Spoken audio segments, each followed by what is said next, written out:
Makulay na buhay mga mare at pare, welcome to my mini vlog. First day of school nga pala. Ngayong araw, kaya maaga kong pinaliguan si Bunso. At nang matapos kong paliguan at pakainin, ay tinalian ko na ang kanyang buhok. Excited nga pala si Bunso pumasok, kaya maaga siyang nagigising at nagpatali ng kanyang buhok. Kahit ganyan kaiksi ang kanyang buhok, ay gustong-gusto niyang talian. Ito nga pala ang hairstyle na ginawa ko sa kanya.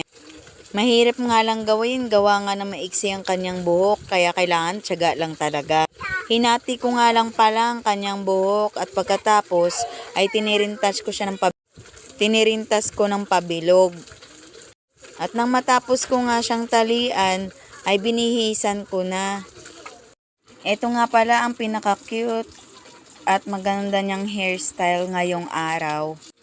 At pagkatapos kong talian at nagbihis, ay sumakay na kami ng tricycle papasok. Sinama ko nga pala si ate sa paghati. Gawa nga ng panghapon naman at module naman siya, sinama ko na, wala naman siyang kasama dito sa bahay. Nagpapakyut pa nga ito si Bunso habang nakasakay kami sa tricycle. Habang papalapit na kami papuntang school ay matraffic na. Marami na kasing nagsisipasukan ngayon. Tsaka first day of school. 2 oras nang pala ang pasok ni Bunso. Kaya nag-antay na lang kami dito sa tabi. Maraming mga nanay na rin palang nag-aantay.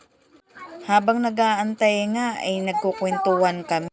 Napapaisip tuloy ako kung umiyak ba siya sa loob ng school o anong nangyari sa kanya. Pagkatapos nga ng 2 oras ay nagsilabasan na sila. Sumakay na rin kami ng tricycle papauwi. Ang dami ko ngang kasabayan at ito si Bunso walang tigil sa kwento habang nakasakay kami sa tricycle.